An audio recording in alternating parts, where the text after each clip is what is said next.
Have my contact on the brochure, or I'll write that for you. I'm sorry, it's really not here. But now I'm going to have Mr. Wright to come and give him a presentation on his experience. He's one of the board members, and after that we're going to have some panelists who's going to come and answer your questions and give you the experiences why it's important for you to be part of this program.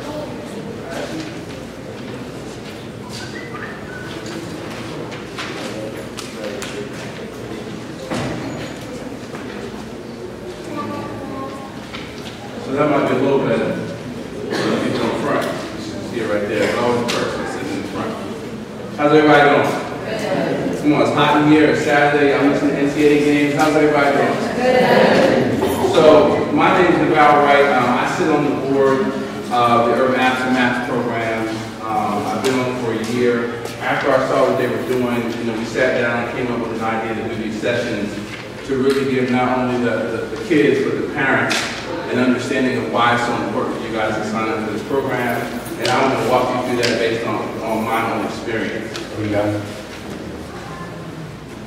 So who am I? So I've been involved in technology for about 20 years. Ever since I graduated from college, I know the kids are like, wow, he doesn't look like he could do anything for 20 years and he looks 21. I appreciate that. Been involved in technology for 20 years, seen the internet become popular, and more importantly, seen the opportunities for us grow in ways that you guys can imagine. So a couple things that I want to talk you guys through is a couple things I've done. So I was the Chief Technology Officer at BET. I built BET.com. I was there for 6 years. I have production credits on 5 of the first 6 BET awards. After that, I started a company called GlobalGrind.com with Russell Simmons in 2007. And over the last 2 years, I was the CTO of Radio 1. So if you guys listen to 107.9, 100.3, or 103.9, the technology for that entire company was under me. And for some of you can see in some of those photos, essentially, hey, what's up? So technology's taking me everywhere. Like, when you think of computers, you don't think of BT, you don't think of Russell Simmons, you don't think of Radio 1. But I've been able to take the skills that I've learned and go to the places where I wanted to be. And also I got to stand next to Gabrielle, you and your fellows don't.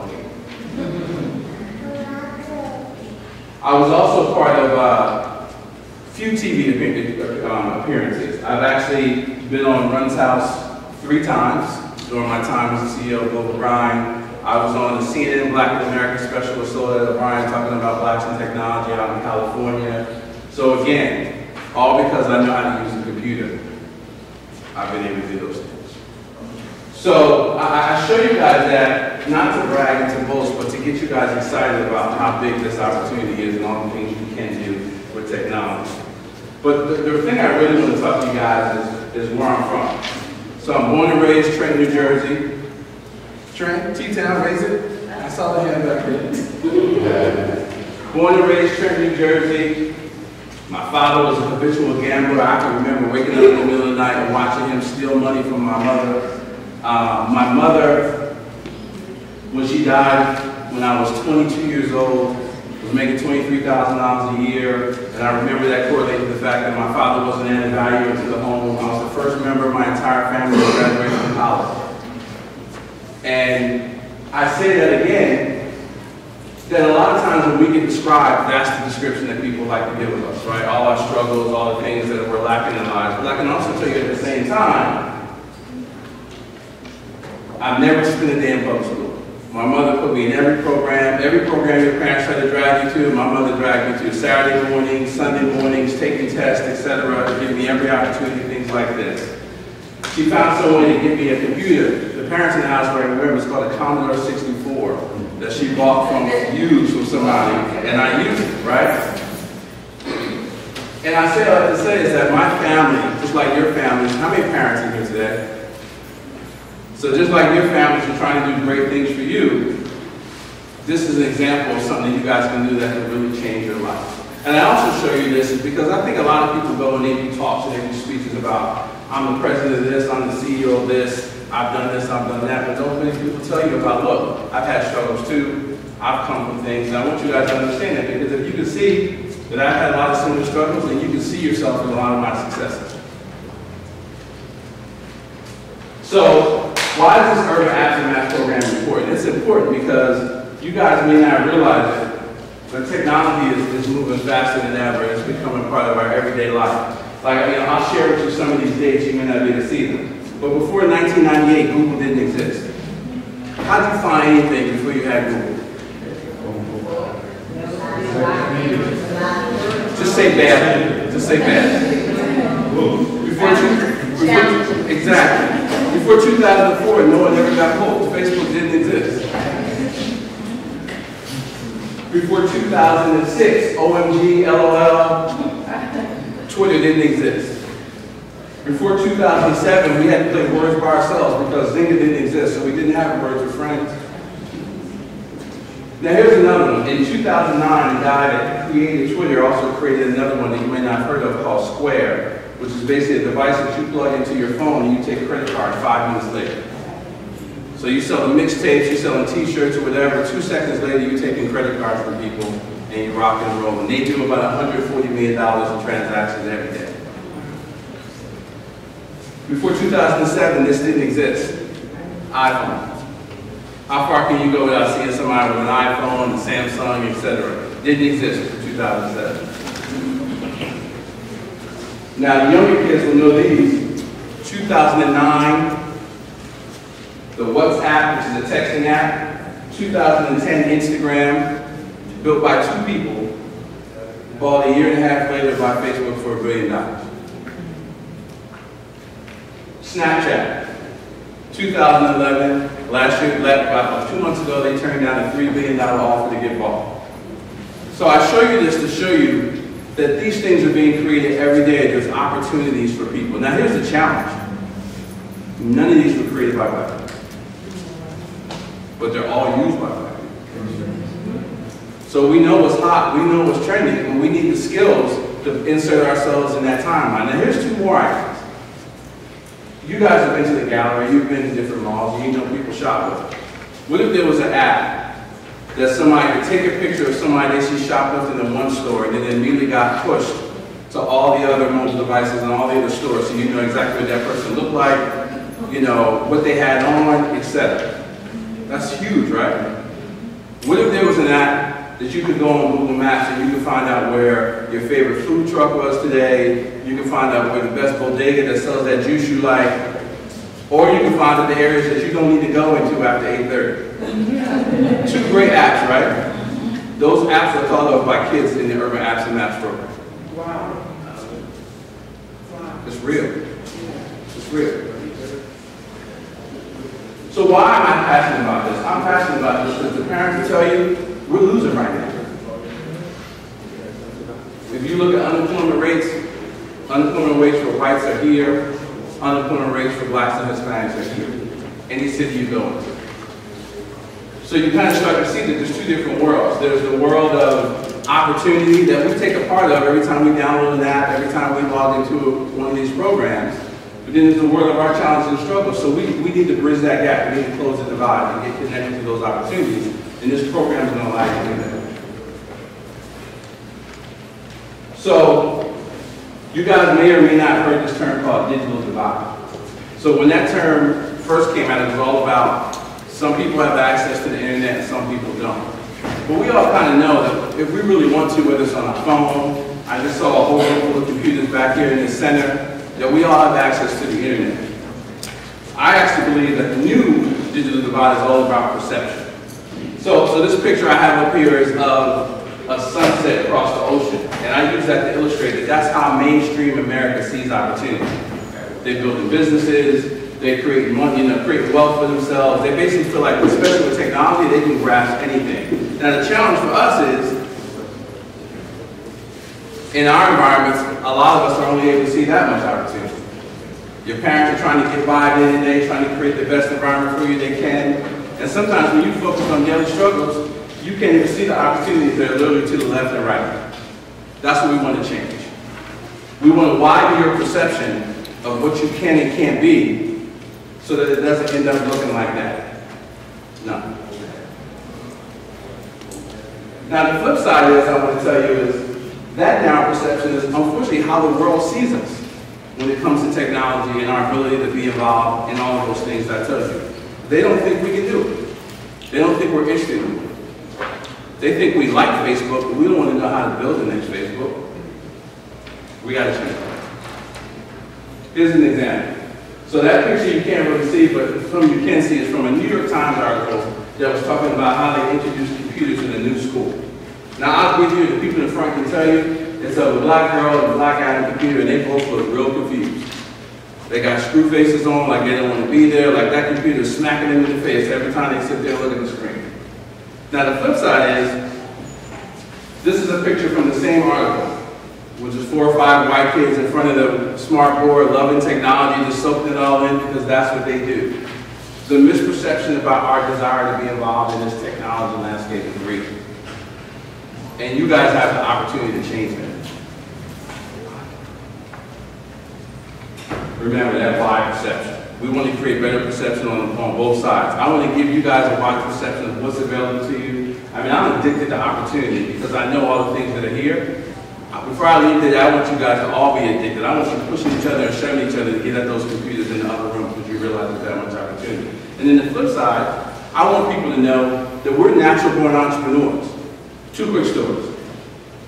I had a guy I knew growing up that could take the bottle cap off of a soda can. He would scratch it against the curb and he would put it in a phone and we would make 3 phone calls. To this day, I have no idea how he did it. I knew another guy that as soon as cable came out, he cracked the top open, he put some wires together, and we was watching free cable. Now, I didn't watch it, I was a good Christian kid. But my mans and them, they was all watching free cable. Right? But these are 2, now, I say that to say, I don't know what either one of those cats are today. They didn't think school was important, they didn't follow up. These cats could have changed some of the biggest industries that are out today because there was innate talent in their mind. Everyone in here has these skills in them. I'm just saying, let's use technology to pull them out. So here's another example. These 5 young Caucasian kids were in an article called The Apprentices. They're all ages 13 to 18, roughly the ages of the kids in this room. They all build apps in their spare time. They all make $50,000 a year or more from their app.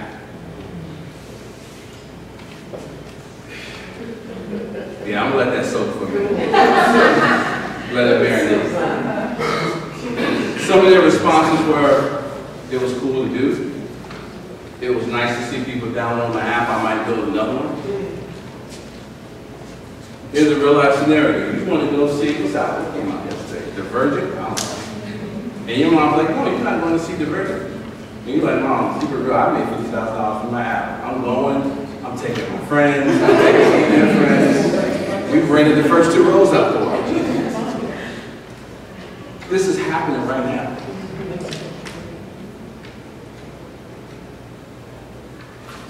So the flip side, this is a picture I took from the Philly Inquirer about some guys here in Philly getting arrested. Now,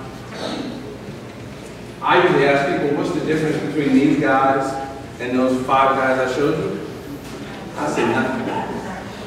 The only difference is that 2 different groups have a perception of what their opportunities are. Because if these guys know that they had the opportunity to do what the other kids were doing, they wouldn't do what they were doing right there.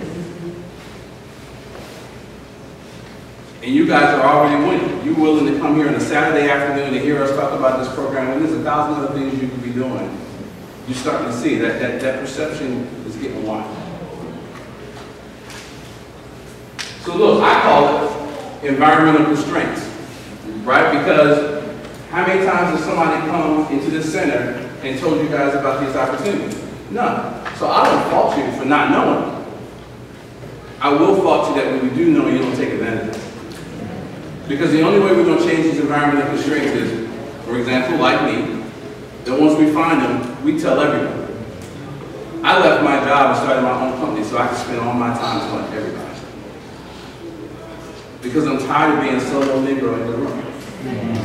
And it's real. I've gone to conferences, I've gone to places, and I've been the only black person in the room, and they make excuses. Oh, why are you here? Oh, well, I'm the CTO of BET. They say, oh.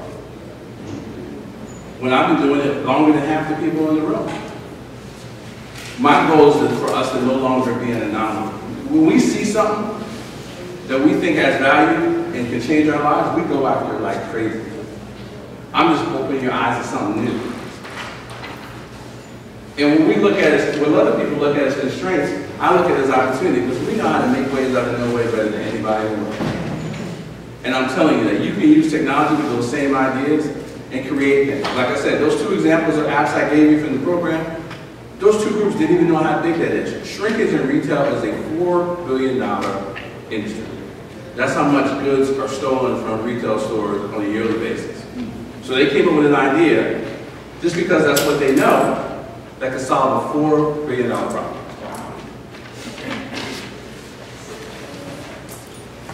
So, speaking about environmental constraints,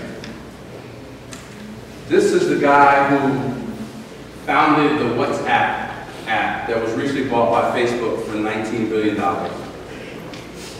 Signing the Facebook deal on the door of the welfare office where he used to collect his food stamps.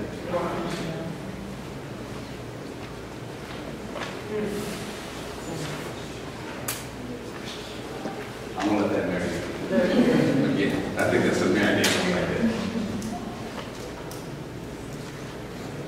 Everyone in this room has the exact same opportunity to do what he did. The same technology available to you. This program will give you a leg up. We'll widen that perception so you know it's all out there. I credit my mother with many things, but the one thing is she made sure I always knew what was out. And I always made sure that I had the same rights to it that anybody else.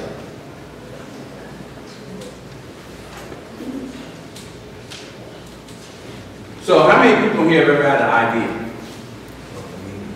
Yo, only like 3 people have ever had an idea. All right, so how many of you have jotted that idea on a napkin? You might have doodled it. There's something in your head that you just can't stop thinking about. Man, I'm gonna dial this down, this, that, and the other. Every company I showed you on that chart was started by a couple of people sitting down and jotting down an idea. The difference is they understood that there were tools and things that they could use out there to turn that idea into a reality. So imagine the ideas that you had. Imagine if you knew what to use to take that idea and a week later you can put it in front of 5 people and say, what do you think? Imagine 3 weeks after that you can put it in front of some more people and say, hey, this costs $1, and they say, okay. Simple math. 10,000 people times $1 is 10,000, 100,000 times $1 is 100,000. A million times $1 is $1 million.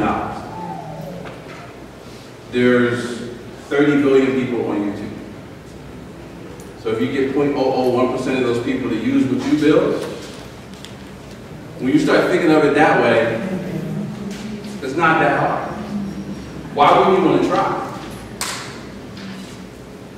I call it the power of the napkin. Because you guys don't realize when you're jotting those ideas down that those are things, those are problems that are coming up that you naturally want to solve. I want to connect you to the tools to let you solve them on your own. Another story. My second job out of college, I was driving to work. I got pulled over by a cop. I have no idea why to this day. He made me sign a piece of paper. Then spent the next 45 minutes emptying out my car. So I'm sitting there, I'm sweating. This is like my second day on the job. I'm like, I'm gonna lose this job. He finally get the stuff back in. I run to my office. My boss, I'm like, look, I'm sorry. I got pulled over by the police. He's like, why? I'm like, I don't know. He's like, look, you're one of the best programmers I have. He's like, I don't care if you're free. You help me make money for my company, so I can help you however you want.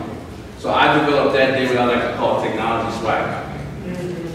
Because from that day, can't anybody stop me from doing anything. And as you've seen from the earlier slides, I've done some pretty good stuff, but I'm not done yet. And you guys have exponentially more opportunities than I've ever had. So, in closing, I'm hoping this got you excited. I'm hoping this got you thinking. And got you having what I like to call the light bulb moment.